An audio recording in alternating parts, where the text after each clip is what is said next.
New Orc Detachment rules are up. First off, we've got the Green Tide. Just want to make a side mention, real quick actually, is the Wa Tribe was renamed to the Warhordes, which means I was right. They renamed it to try to make it not as confusing because everyone has the Wa rule, and then why is it not the Wa Tribe, but now the Warhorde? Just makes sense. Anyway, on to the Green Tide. We have the detachment rule, which is you get a 5+ invulnerable save if you're a boys unit, which I double checked. Snagaboys are not boys. They are Snagaboys, which means it only goes on boys. They get a 5 of invul, and you have 10 more guys. You can reroll failed rolls of 1. That is really good. You get the WA roll for the whole game, and you get a slight bonus if you have more than 10 guys.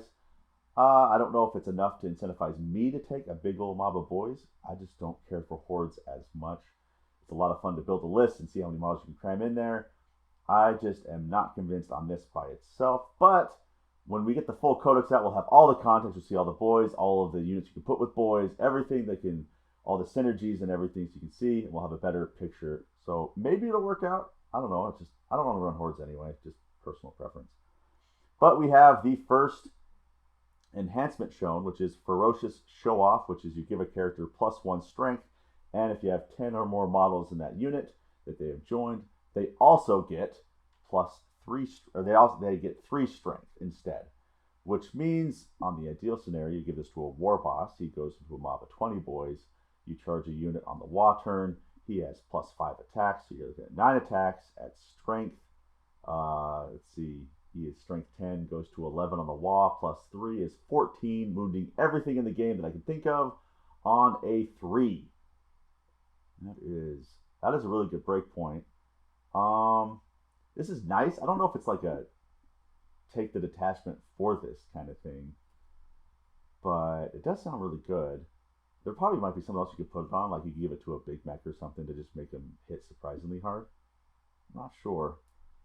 But once again, once we get the codex, we'll get more details.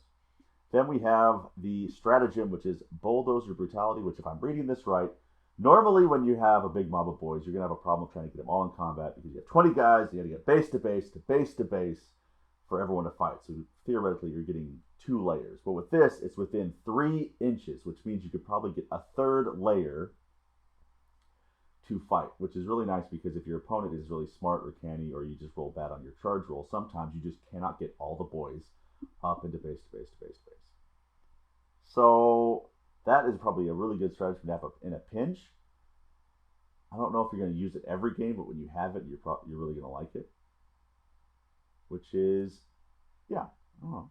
It's good. It's good. It's good. And then finally, we have Come On Lads, which is you can restore D3+2 guys. And when do you do it? Or in your command phase, which is interesting, especially because you get your bonuses if you have more than 10 models. And there probably is going to be more bonuses like that, if I had to guess, in the other strats or enhancements, because they have that theme they're on there. So bringing back that much is great. If you bring it back over 10, you get your bonuses. D3+2 boys is not super exciting. I'm not sure. I'm not convinced on this one. Just with following the index rules for boys, the problem with boys is they are strength 4, and strength 4 is a very bad melee profile. And then you Wa, your strength 5, which is still good, but like all the tough things, you're wounding on 6s. You really want to get up to strength 6. That way, you're hitting most things except for, like, the land raiders or the super heavies or whatever that are toughness 12. So I'm not convinced on the Green Tide, but also I'm a little bit biased because I'm not a Green Tide person. But they also show the detachment rules for the Dread Mob, and the big one, their main rule is try dat button, which you roll a dice for your unit, and they get either a 1 to 2 is sustained, 3 to 4 is lethal, 5 to 6 is crit wounds become AP2 or improved by AP2. So if you have 2, you go to 4. That's pretty good, but crit wounds is kind of hard to get. I think actually sustained 1 or lethal hits is probably what you want. But the cool part is you don't have to roll. You could just get one. You just pick it, but then you hazardous, and you hazardous on a 1 or a 2. So if you fail a hazardous test, your vehicles are taking 3 damage. But the thing about these vehicles is they're pretty cheap generally. So you have your Killicans, your Dreadnoughts. They're not expensive. But you can grind out your opponent. If you just become surprisingly lethal, you can grind down your opponent. So you're killing yourself, or you're just hopefully killing your opponent faster. Will it work? I don't know. It depends on Killicans and Dreadnoughts. You know, they refuse to make them good. Maybe the Morkanite just do it. Just have a bunch of wounds, and theoretically you keep on healing it back up with a Big Mac behind it. I don't know what to see. Then they have bigger shells for bigger gits, which is the best name I've heard for a strat in a long time. But basically, you can use the strat and you can add one to the wound roll versus monsters or vehicles, and then you can push it to add 1 damage. But you also get hazardous if you push it to get +1 damage. But that is a trade-off I would make almost every time. Putting your Killicans at damage 4 is a huge number. There's a lot of units out there that have 4 wounds. In Custodes, the new Thunderwolf Cav are 4. A lot of these units are just 4 wounds, and damage 3 is good, but 4 is obviously better.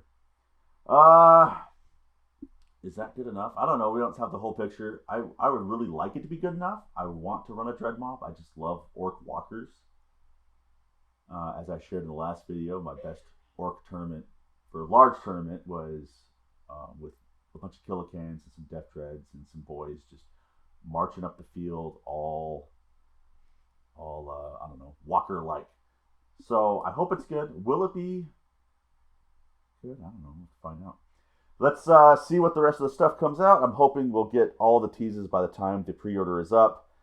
And when those post out, I'll get another video out, and I'll catch you in the next one.